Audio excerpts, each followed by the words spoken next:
हिंदी में यूपीएससी की तैयारी से संबंधित प्रोग्राम्स को देखने के लिए सब्सक्राइब करें स्टडी IQ IAS हिंदी। नमस्कार साथियों, मैं कुणाल आप सभी का study IQ IAS Hindi YouTube channel पे स्वागत करता हूं। हमारी आज की क्लास में हम लोग बात करने वाले हैं 2000 साल पुरानी तकनीक से बनाए गए एक जहाज के बारे में। जैसे कि एक बात हम सभी जानते हैं कि प्राचीन काल से समुद्री मार्ग के माध्यम से व्यापार वाणिज्य की बड़ी भूमिका रही है और प्राचीन काल में भी अर्थव्यवस्था के अंदर एक बड़ी भूमिका हमारा समुद्री व्यापार ही निभाता था। हालांकि उस समय के जहाज आज की तरह अत्याधुनिक तो नहीं हुआ करते थे, लेकिन उसके बावजूद उन जहाज़ों का तात्कालिक व्यवस्था में बड़ा ही महत्व हुआ करता था। तो कुछ इस प्रकार की ही बातें हमारी आज की क्लास में जुड़ी हुई हैं। तो आइए देखते हैं, जानते समझते हैं क्या क्या खास आप लोगों के लिए है। तो देखते हैं पहले हमारी न्यूज़ का क्या कहना है। तो न्यूज़ कह रही है हमारी कि ancient state ship launched in Goa to retrace ancient trading routes by year end.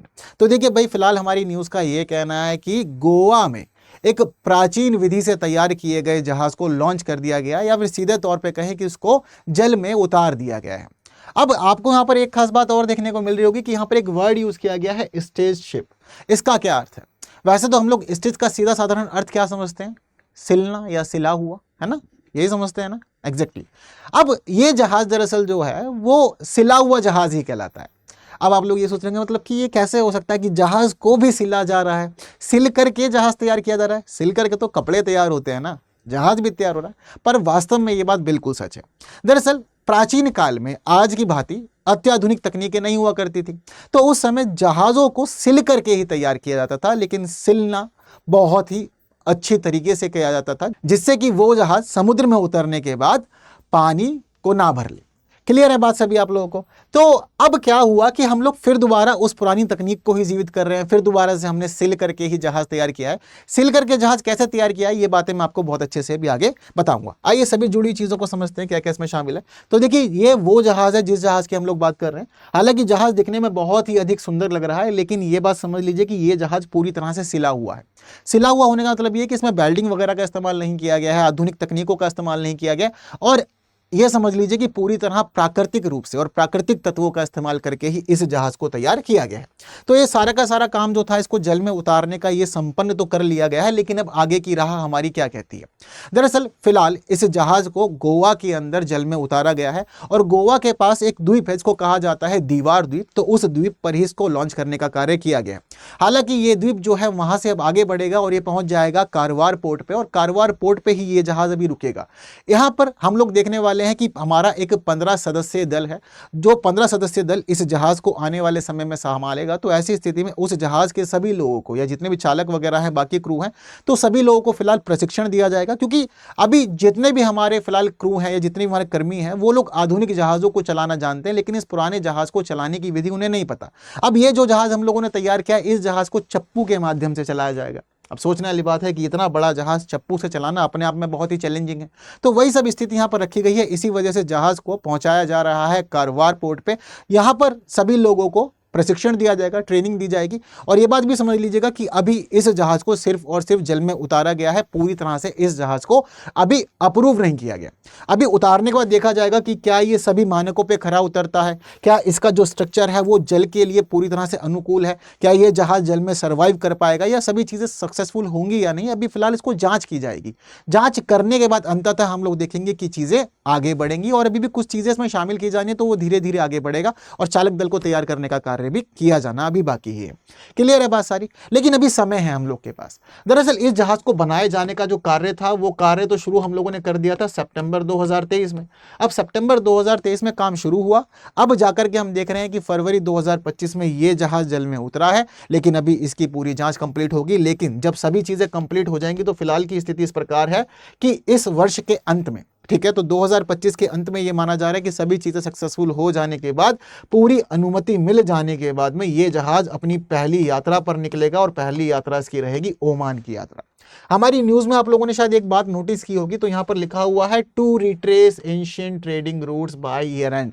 तो इस साल के अंत में हम इस जहाज का संचालन शुरू करेंगे, जिसका मुख्य उद्देश्य हम लोगों ने रखा है कि इस जहाज के माध्यम से प्राचीन व्यापारिक मार्गों का पता लगाया जाएगा, और प्राचीन व्यापारिक मार्गों का ही इस्तेमाल करते हुए दुनिया के अलग अलग देशों तक पहुंचने का कार्य किया जाएगा। तो वही कार्य इस वर्ष के अंत में शुरू होगा। क्लियर है बात सारी। अब ये सारा का सारा काम कौन करा रहा है और क्यों करा रहा है? तो देखिए, ये जो पूरा का पूरा काम हो रहा है इस जहाज को लेकर के, ये दरअसल हम लोग कर रहे हैं अपनी जहाज निर्माण की प्राचीन विरासत को पुनर्जीवित करने के लिए। देखो, आज के हमारे जहाज हम लोग मानते हैं कि बहुत मॉडर्न है, बहुत अच्छे हैं, और दुनिया की तमाम बड़ी बड़ी महाशक्तियों के जहाज़ों की तुलना हमारे जहाज कहीं पर भी कम नहीं पड़ते और पूरा मुकाबला करते हैं। लेकिन उन सभी देशों की तुलना भारत की एक खास बात यह है कि भारत की अपनी खुद की एक जहाज निर्माण विधि की धरोहर है। एक ऐसी धरोहर जिसका इस्तेमाल हम लोगों ने लंबे समय से करना बंद कर दिया है, लेकिन फिर भी अलग अलग जगह पर हमें अपनी इस धरोहर के अवशेष मिलते हैं, इसके बारे में पता लगता। तो इसी वजह से हमारा देश चाहता है कि इसको पुनर्जीवित करो। बेशक आज के समय में इसका बहुत ज्यादा अधिक महत्व नहीं रहने वाला है, लेकिन उसके बावजूद इनकी मौजूदगी हमें हमारी इतिहास से जोड़ के रखती है, हमें हमारी धरोहर से जोड़ करके रखती है। इस प्रकार की धरोहरों को पुनर्जीवित करने का कार्य हमारी सरकार वर्तमान में तो बहुत ज़्यादा ही कर रही है। हालांकि एक बात आप लोगों ने सभी ने सुनी होगी, जो लोग ग्रामीण परिवेश से जुड़े हुए हैं उन्हें एक बात पता होगी कि जो हमारे घर के बड़े बुजुर्ग होते हैं, दरअसल वो लोग वैसे तो कुछ काम करते नहीं है। ऐसा नहीं है कि वो व्यवसाय में जुड़े हुए हैं, बिजनेस देख रहे हो, दरअसल वो लोग रहते तो घर में ही है, लेकिन फिर भी ग्रामीण परिवेश में एक खास कहावत ये होती है कि वृक्ष खड़ा रहना चाहिए। हो सकता है कि वृक्ष बूढ़ा हो गया हो और अब वो वृक्ष फल देने योग्य ना हो, लेकिन उसके बावजूद वो वृक्ष आपको छाया देने के लिए तो पर्याप्त है। तो इसी प्रकार की भूमिका होती है हमारी धरोहर की, हमारे इतिहास की, हमारी संस्कृति की, जिसको बचा के रखना, जिसका संरक्षण किया जाना बहुत ही ज़्यादा ज़रूरी होता है, और इसी वजह से हम लोग ये काम कर रहे हैं। तो ये पूरा का पूरा कार्य जो हो रहा है ये एक त्रिपक्षीय कार्य है। दरअसल इसमें हमारी भारतीय नौसेना की पूरी भूमिका रही है। फंडिंग और बाकी सभी चीज़ों के लिए संस्कृति मंत्रालय ने अपने ऊपर जिम्मेदारी संभाली, और वहीं इस जहाज के निर्माण का सारा कार्य आया था होटी इनोवेशन प्राइवेट लिमिटेड के पास। तो ये जो होडी इनोवेशन प्राइवेट लिमिटेड है, दरअसल ये एक जहाज निर्माण की कंपनी है जो मुख्य रूप से गोवा से ही संबंधित है। तो गोवा की ये जो कंपनी है उसी ने ही इस जहाज को पूरी तरह से तैयार करने का कार्य किया है, और इसी प्रकार अभी हम लोग इस पूरे के पूरे कार्यक्रम को आगे लेकर के चलेंगे और ऐसे ही कई और जहाज बनाएंगे, और साथ साथ अपनी इस जहाज निर्माण की ऐतिहासिक धरोहर को, विरासत को पुनर्जीवित करने का कार्य करेंगे। हालांकि सभी चीजें अचानक से नहीं हुई, आप एक बात हमेशा ध्यान रखिएगा, सभी चीजें धीरे धीरे होती हैं। तो ये चीजें पनपी कैसे और किसके दिमाग में आई? तो देखिए, इन सभी चीजों के लिए जिम्मेदार कुछ खास कारण जो हैं, वो कारण देखिए, मैंने आपको जस्ट बताया कि संस्कृति मंत्रालय, भारतीय नौसेना है और होडी इनोवेशन प्राइवेट लिमिटेड है, तो इनके द्वारा किया गया है। अब आगे बात करते हैं कि ये सब कुछ हो कैसे रहा है और ये विचार कैसे पनपे। तो देखिए, दरअसल अगर आप लोग इस चित्र को ठीक से देख पा रहे हैं, मैं थोड़ा सा साइड हो जाता हूं ताकि आप लोग इस चित्र को ठीक से देख पाए। अब देखिए, आप अगर थोड़ा ध्यान से देखेंगे तो ये चित्र आपको पूरा जहाज का चित्र देखने को मिलेगा। जहाज के चित्र के अलावा आपको देखने को मिलेगा कि बहुत सारे लोग इस जहाज के ऊपर भी बैठे हुए हैं और काफी चीजें भी देखने को मिल जाएंगी। अब देखिए, दरअसल सबसे पहली खास बात ये चित्र ही है।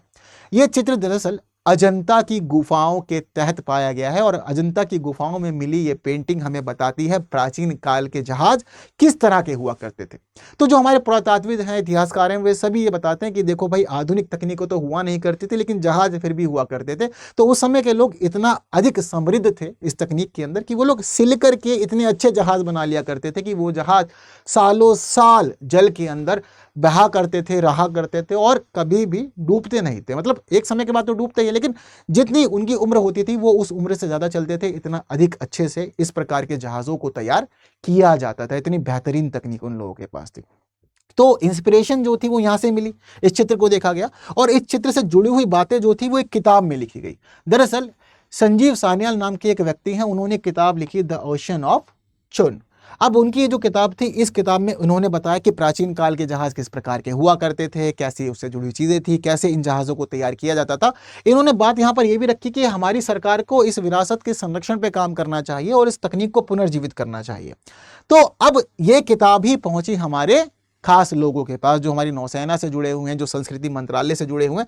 जब उन्होंने इन चीज़ों को समझा तो उनके मन में आया कि हाँ भाई, बात तो बिल्कुल सही है और इस विरासत को पुनर्जीवित करने का कार्य हमें कर लेना चाहिए। अब जैसे कि आप लोग इस किताब के ऊपर ये तस्वीर देखेंगे, अगर आप इस तस्वीर को देखें और आप इस तस्वीर को देखें तो देखिए आपको ये दोनों तस्वीरें लगभग बहुत ज़्यादा सिमिलर ही लगेंगी अपने आप में। तो चीज़ें इस प्रकार से कनेक्टेड रहीं, और कनेक्टेड होने के बाद फिर बाद में हम देखते हैं कि सरकार ने प्रोजेक्ट को मंजूरी दी और सितंबर 2023 से इसको बनाने का कार्य शुरू हो गया। अब बनाने का कार्य शुरू हो गया, सभी चीज़ें बहुत अच्छे से चलती रही, तो फिर जिम्मेदारी दी गई होडी इनोवेशन प्राइवेट लिमिटेड को। और ये बात समझ लीजिएगा कि हमारे देश में एक खास व्यक्ति है जिनका नाम है बाबू शंकरन। तो फिलहाल इस पूरी की पूरी परियोजना की जिम्मेदारी इन्हीं के पास है, नेतृत्व यही कर रहे हैं और इन्हीं के नेतृत्व में सारा का सारा कार्यक्रम चल रहा है। हालांकि जिस समय ये सारा विचार आया था सामने कि भाई कैसे तैयार किया जाए, कैसे चीज़ों को आगे बढ़ाया जाए, तो चुनौतियां बहुत ज़्यादा थी अपने आप में, क्योंकि आप एक ऐसे जहाज की पद्धति को अपना रहे हैं जो 2000 साल पहले से चलन में रहा करती थी, पर बाद में वो लुप्त हो गई। अब इतनी पुरानी चीज़ों को हम लोग जब कनेक्ट करते तो हमें यहाँ पर ये पता लगता है कि मामला बड़ा गंभीर रहा, क्योंकि अब सभी लोगों के मन में ये आ रहा था कि भाई सिलने वाला जहाज बना रहे हैं तो कौन कौन सी हम लोग चीज़ें इस्तेमाल कर सकते हैं, क्या क्या उसको लेकर के सेटअप बनाना होगा। और मान लो अगर सिलने के बावजूद सारे तख्ते ठीक से ना जुड़े आपस में, अगर लकड़ियाँ ठीक से नहीं जुड़ती हैं, तो ऐसा ना हो कि जहाज उतारने के बाद पानी लीक कर जाए। तो ऐसा क्या इस्तेमाल किया जाए जिससे कि वो जहाज़ पूरी तरह से सील भी हो, वाटर प्रूफ भी बने। तो बहुत सारी चुनौतियां रहीं, पर चुनौतियों के बाद अंततः हम लोगों ने अपना ये सफल कार्य किया, और सफल कार्य करने के बाद अब हम लोग देख पाते हैं कि जहाज जो है वो कुछ इस रूप में हमारे सामने आया है। अब आप लोगों के मन में भी बहुत देर चल रहा होगा कि सर इस जहाज को तैयार कैसे किया गया, दरअसल ये भी बता दीजिए। तो देखिए प्राचीन तकनीकें हैं, इतना तो आप लोग समझ गए। अब यहाँ पर इस जहाज की सिलाई में देखिए पहले तो लकड़ियां इस्तेमाल की गई है अलग अलग वृक्षों की, तो लकड़ियां तो हमने ली है। लकड़ियों के अलावा सबसे बड़ा यहाँ पर जो मुख्य विषय उठता है वो ये है कि इसको सिला कैसे गया और इसको वाटरप्रूफ कैसे बनाया गया। तो देखिए दरअसल इसको सिलने के लिए जो चीज़ें इस्तेमाल की गई हैं उसमें शामिल है नारियल के रेशे। तो नारियल के जो रेशे हम लोग देखते हैं कि उसके ऊपर से निकलते हैं, उनका इस्तेमाल किया गया है। इसके अलावा हम लोग देखते हैं कि कॉयर की रस्सी इसमें इस्तेमाल की गई है बहुत ज़्यादा। प्राकृतिक रेजिन का इस्तेमाल किया गया है, कपास की पाल के द्वारा इसको संचालित किया जा रहा है। वहीं हम लोग देखते हैं कि डोरियाँ, रस्सी, फाइबर का भी इस्तेमाल करने का कार्य किया गया है इसमें। इस प्रकार से पूरा का पूरा जहाज तैयार हुआ। जब बात आई सील करने की कि भाई वाटरप्रूफ कैसे बनाया जाए, तो ये बात ध्यान रखिएगा कि मछली के तेल का एक मिश्रण था, तो मछली के तेल का एक मिक्सचर लिया गया। उस मछली के तेल के मिक्सचर को इस जहाज में सभी जगह लगाया गया, जिससे कि ये जहाज वाटरप्रूफ बना। और इतना आपको बता देता हूँ साथ साथ कि इसमें कील का भी इस्तेमाल किया गया, लेकिन जो हमारी लोहे वाली कील होती हैं उन कीलों का इस्तेमाल नहीं किया गया। दरअसल इस जहाज के तख्तों को जोड़ने में लकड़ी की कीलों का इस्तेमाल किया गया है, और जिन लकड़ी की कीलों का इस्तेमाल किया गया है वो लकड़ी की कीलें गोवा के राजकीय वृक्ष से बनाई गई है। क्या आप लोग को पता है कि गोवा का राजकीय वृक्ष कौन सा है? कमेंट में मुझे जरूर बताइएगा। चलिए बाकी लोगों को बता देता हूँ कि दरअसल गोवा का एक राजकीय वृक्ष इसको कहा जाता है मेटी वृक्ष। बहुत सारे लोग उसको मेटी कहते हैं, बहुत सारी जगह उसको मट्टी भी कहा जाता है। तो ये जो मेटी वृक्ष होता है, इस वृक्ष की लकड़ी से ही कील बनाई गई और उन्हीं कीलों को ठोका गया इन फट्टों में, जिससे कि ये ठीक से अच्छे से आपस में जुड़ जाए और बाद में एक अच्छा जहाज बन करके तैयार हो। तो इन सभी चीज़ों का इस्तेमाल करके ये अद्भुत जहाज बनाया गया। सारी के सारी जो पूरी तकनीक इस्तेमाल की गई, जो विधि इस्तेमाल की गई, पूरी प्राचीन है, और अपने आप में ये जहाज हमारे लिए बहुत ज़्यादा खास अब हो गया है। ओमान की यात्रा पर निकलेगा बाकी सबसे पहले ये, और बाकी से जुड़ी जो सारी खास बातें वो मैंने आप लोग को बहुत अच्छे से बता दी हैं। उम्मीद करता हूँ कि सारी बातें क्लियर हुई हैं, लेकिन फिलहाल आप लोग को कैसा लग रहा है मामला, ये मुझे कमेंट में ज़रूर बताइएगा, क्योंकि न्यूज़ आपके एग्जाम के हिसाब से भी बहुत ज़्यादा इंपॉर्टेंट है।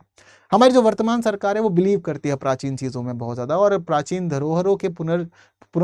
धरोहरों को पुनर्जीवित करने में बड़ा कार्य कर रही है।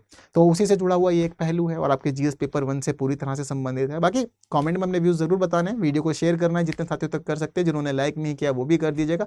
बाकी बस ऐसी इन्फॉर्मेटिव वीडियोस के लिए बने रहिए हमारे channel study IQ IAS Hindi पर। बाकी की बातें होंगी आने वाले और क्लासेस में कुछ नए विषयों के साथ। तब तक के लिए दीजिए मुझे विदा। Thank you so much. जय हिंद। हिंदी में यूपीएससी की तैयारी से संबंधित प्रोग्राम्स को देखने के लिए सब्सक्राइब करें स्टडी IQ IAS हिंदी।